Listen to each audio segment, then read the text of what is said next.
Well, today it's time to take a closer look at my live patches with the Mooer GE 300.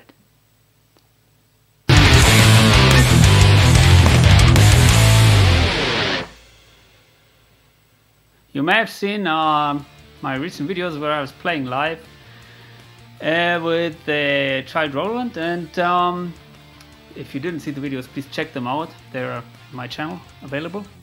Playing mostly cover rock, and yeah, I was using the Mooer GE 300.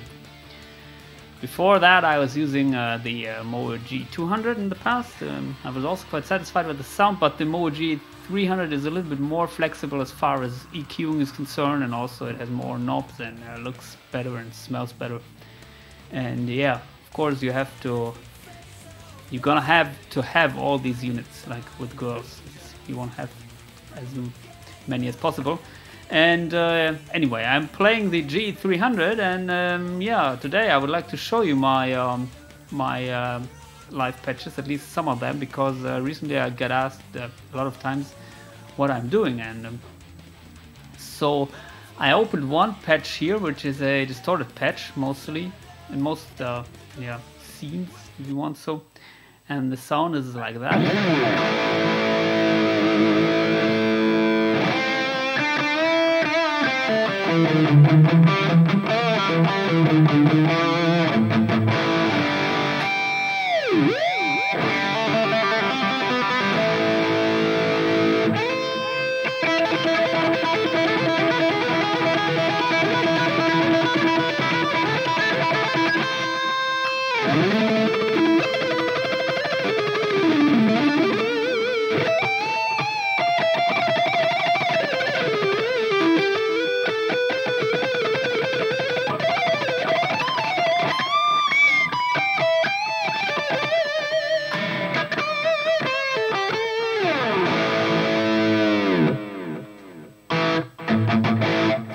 By the way, I'm using the guitar which I'm using live.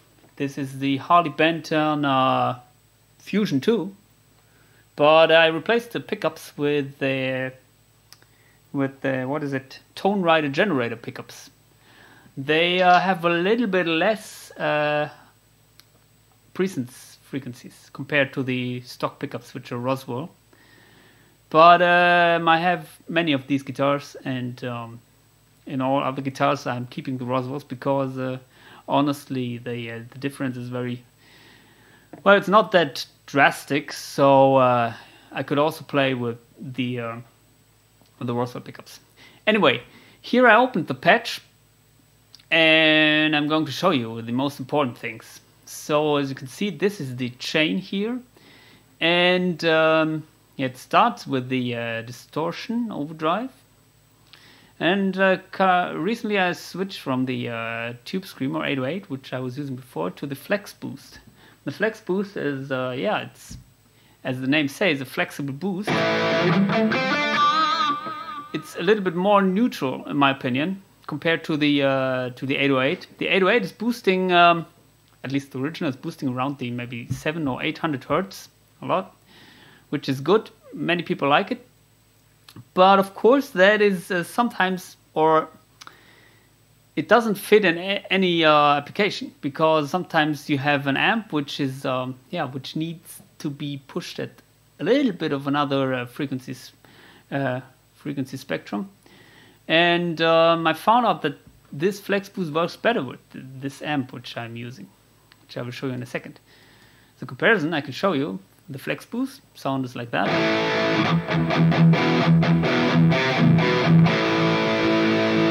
The 808.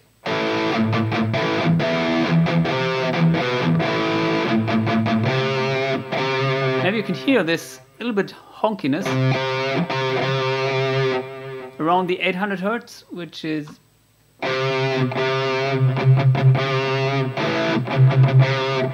think not there with the Flex Boost. I don't know if you can hear it, but as these patches are designed for very loud volumes, you can hear the difference that if you're playing very loud. So maybe they're subtle at room volume, but yeah, if you're playing loud, then it's definitely a difference, noticeable difference.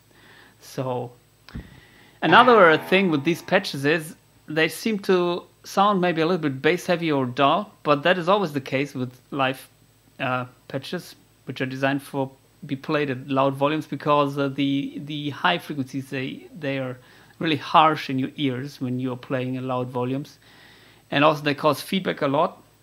And in most cases, at least in rock scenarios where you're playing distorted guitars, you want to have a fat lead tone, but you don't want to pierce the ears of your audience. You can also hear that in Kiko Loureiro's patch. Kiko Loureiro from Megadeth, he was recently posting his newer GSP patches and made a video about that too. Maybe their sound are also similar, although he's using more gain. Anyway, this is the Flex Boost. The amp I'm using is the VHS Channel 4, so it might be a diesel VH4.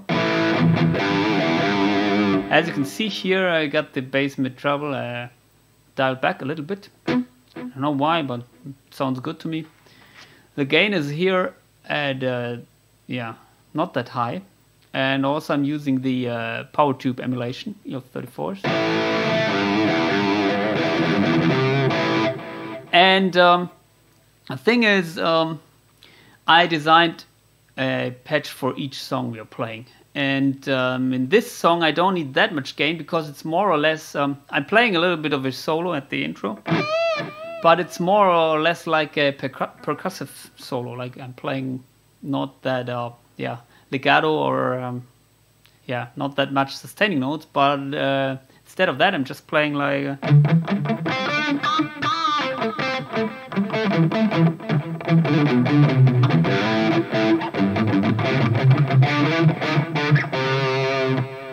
And here I want to have it as tight as possible, and that's it.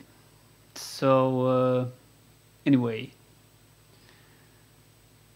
I'm using this. Okay, and in other songs I'm using the same amp and cap settings, but I'm using a little bit more gain. Maybe it's set around maybe 58 or 57.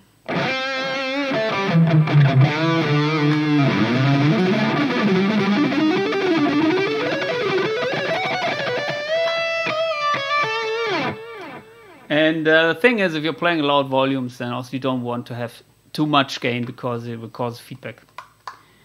And also noise, like fretboard noise or something. Of course, it depends on your guitar and your playing, how high you set these values. Because also, I'm always hearing to what I'm playing, which I recommend to you too. And if you are hearing or listening to what you're playing, then you're adjusting your playing. And if I play with more gain, then usually I don't pick that hard and don't touch the strings that are hard. But I was quite comfortable with these settings. In the cap section, I'm using the Own Hammer 4x12 Mesa V30 MDR Modern 05. It's the of the Own Hammer pack, so it's on third-party IR.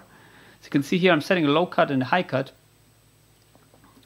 and I'm adjusting the output a little bit to the music of the song. That can also differ slightly from song to song. And next thing is the noise gate, which is very important, of course. I'm using it as a noise killer. Here you have to make sure that it doesn't cut off your sustaining notes. But here, as I said, it's not that much sustained, so it's working. And one of the most important things is I'm using an EQ after the cap block, which is this one, custom EQ. As you can see here, I'm dialing back the low mids at 208 Hertz. And that is something which is very important, because here usually with this amp and this IR, I would have way too much. Hey, I can show you, set it to 0 here.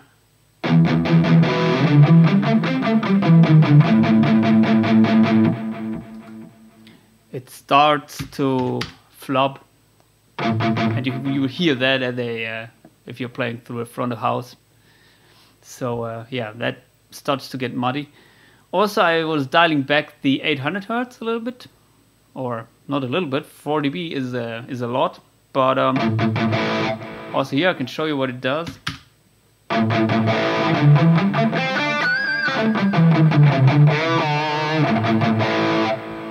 And this may sound good to you with the mid gain at 0, but because it has a lot of punch.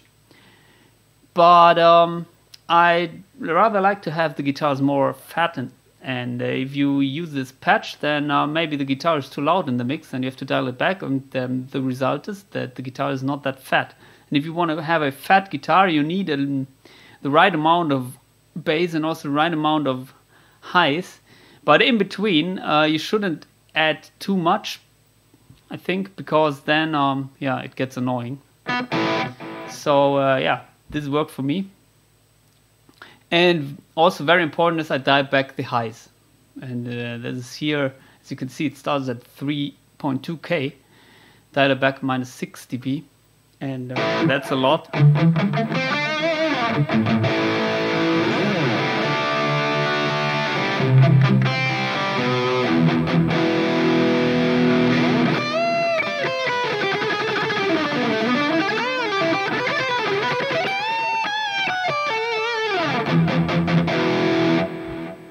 So this is maybe the trick for the fat tone, fat loud live tone. This is the EQ settings. If I turn it off, you can immediately hear the 3K, at least I can. And it's okay if you're playing at bedroom volumes, but at loud volumes it was, yeah, hitting my ears. It was very hard because it's just percussive. Yeah, the percussiveness. You can hear it if you dial it out. That is the key here to the fat lead tone. So I'm keeping this EQ, and also I'm keeping it for cleans. And yeah, the high and the low cut is also set. I think somewhere in the global EQ. Where is it here? I don't know. System. Oh, here, global EQ. Yeah, headphones. No. Usually I'm using the XLR outputs, and as you can see here, I set the low cut at 69 Hertz, and where is it? High cut at 10. That is not that much, but yeah, usually we are using our own mixing console, the Behringer X32, and there I'm setting or cutting highs and lows of the whole mix, depending on the front of house system. And also, of course, I showed you before that I'm cutting here in the cab section a little bit higher, yeah. But I think the magic is happening here by dialing back the highs. I think this is a shelving filter, so it's dialing back the highs above 3.2K every highs. What is it? Effects B? Yes, it's a delay. As you can see here, the settings. Also, you have to try it out, but yeah, I'm using here about 25% mix and feedback 30. And that was always, or in most cases, the values I end up for live sound. Also here the trick is to cut the highs, so then the delay will stay in the background. In other songs I don't cut the highs, but then it's for another effect. For example, in the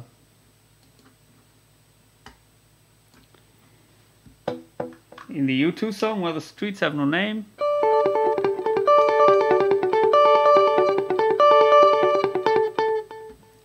I'm using the delay, but I don't cut the highs because I just want to be the signal repeated one time as it is, and then you get this U2-ish.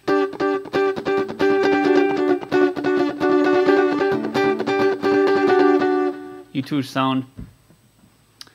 Yeah. Anyway, let's go back here.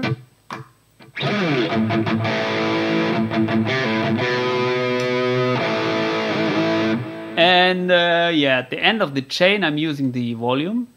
It's the volume pedal of the unit, and yeah, I'm usually setting it global to yeah, what is it, max 100.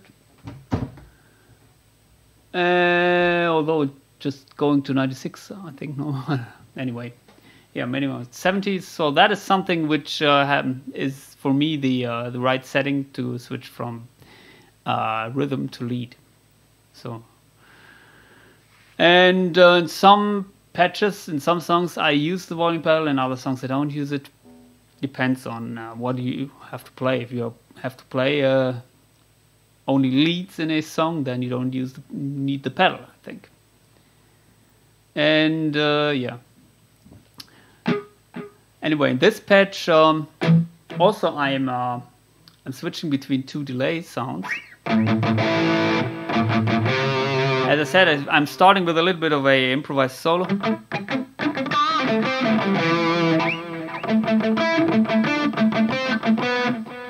And then in the verse section, I'm using another delay, which is yeah, like the U2, where I'm using I'm playing together in a rhythmic yeah, scenario.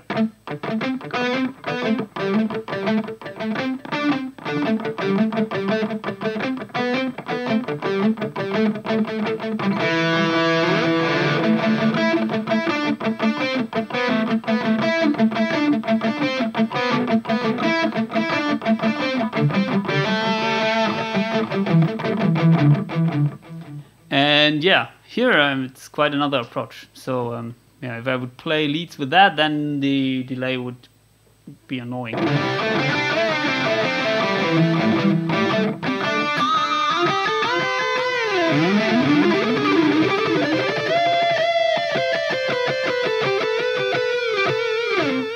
You have to play very rhythmical to use this delay, as with the other setting, which I'm using.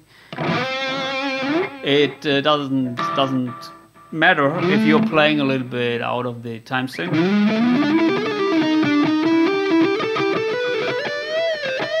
Because here it's just used in the background, the delay, as to create a bit of a background noise.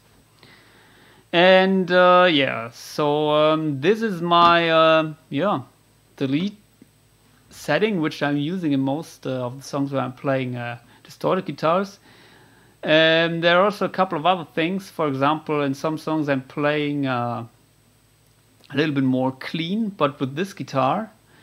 For example, here, which is the song Jeremy by Pearl Jam, playing usually on the neck pickup in the split mode.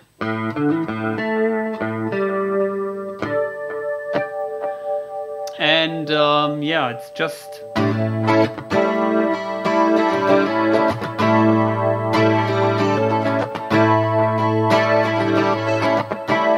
like that in the verse. And here, as you can see, I don't use an amp or cap, as I like it. It's just my clean tone. I'm using the compressor and distortion. And the reason for that is, if I disable the distortion,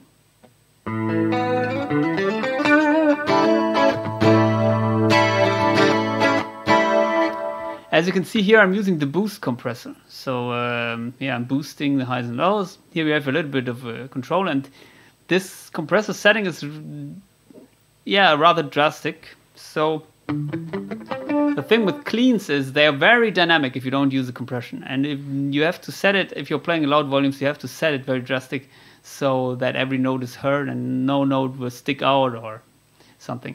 But the thing is, if you set the attack too fast, and I don't have a dedicated attack control here, then you will have this yeah, well, this attack sound, and that is leading to artifacts in the input stage of the front of house system. So it's just yeah, you would get reds every time you're playing or picking a little bit too hard because of this attack frequencies. And to compensate that, I'm using the distortion here, which is also the flex boost, which I'm using because I have only one distortion here, which seems to cut these highs. And that evens out the highs so you don't have red spikes when playing or when hitting the strings too hard. So this combination, the compression with a distortion after that, it helps that your signal is compressed, so it has the same volume, independent of what you or how strong you play, but it doesn't cut or doesn't distort in the highs when you're picking a little bit too hard.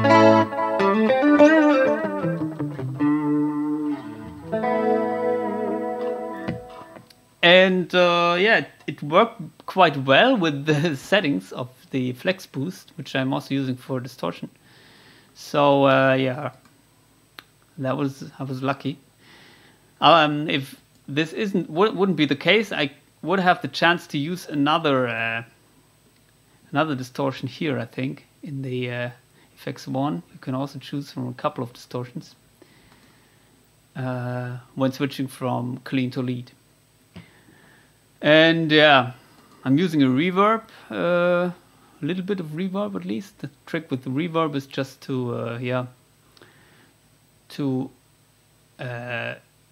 set the mix correct. Delay just to the song, a little bit of a chorus here. Chorus settings. And the EQ block which I showed you before, but here I'm cutting a little bit more of the highs. You can see here. Oh no, this is another EQ block. Oh. Maybe that was a mistake. Usually I would have used the other setting. Anyway, it sounded good live, so I will keep it. And I'm switching to another scene where I'm using amp and cap. Same amp, same cap as I showed you before, but here I set the gain way lower, and that is then the chorus section or the pre-chorus, which is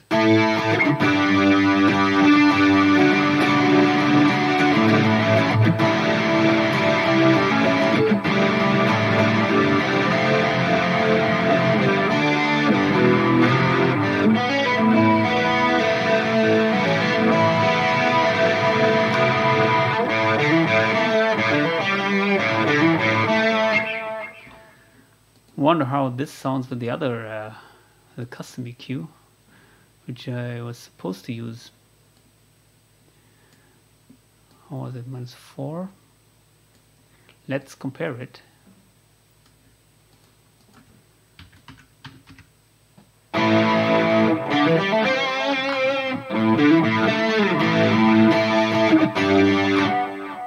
Sounds way better to me.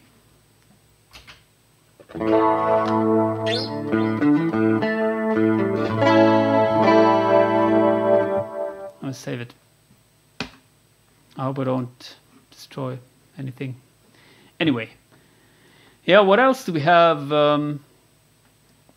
Well, I have maybe the solo of summer. What is it? Maybe Boys of Summer?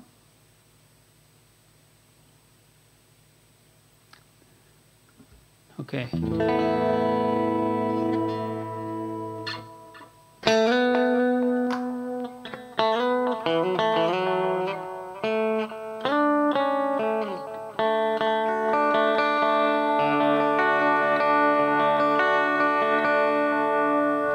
It's basically a clean tone with the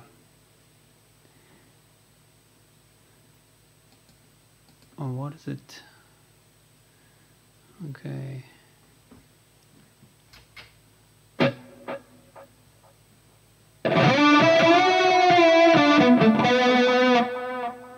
Maybe this is not correct.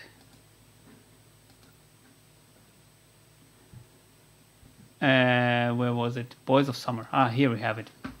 No, I was confused. Okay. Yeah.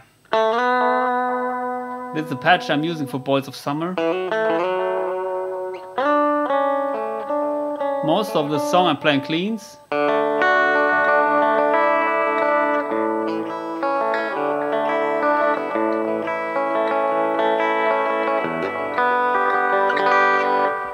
As you can see here, as before, flex boost, the boost compressor with these settings, a little bit different. I dialed back the lows a little bit, and also my EQ setting, which is also the same. And then in the solo, I'm just turning on the amp, as you can see here, and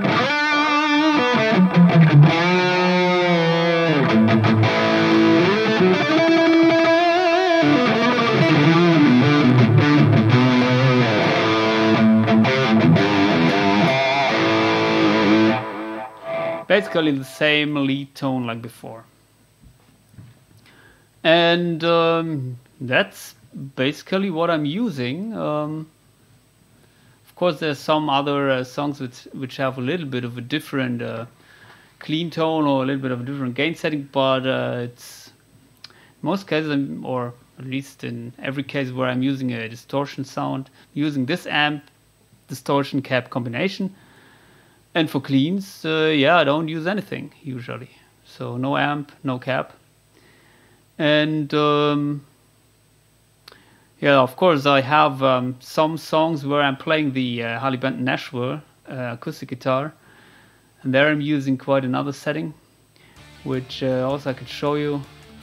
I don't have the Nashville guitar here, so I'll just show you the setting with this guitar. It's basically, yeah, EQ, where I'm dialing out the 800 Hz, and I'm adding a little bit of bass to fatten things up, but not the mids. This is depending on the guitar, of course, so the Nashville sounds quite different than this guitar. And other than that, I'm just using reverb. As you can see here, room reverb. But also I'm cutting the highs, we're adjusting, and yeah, chorus.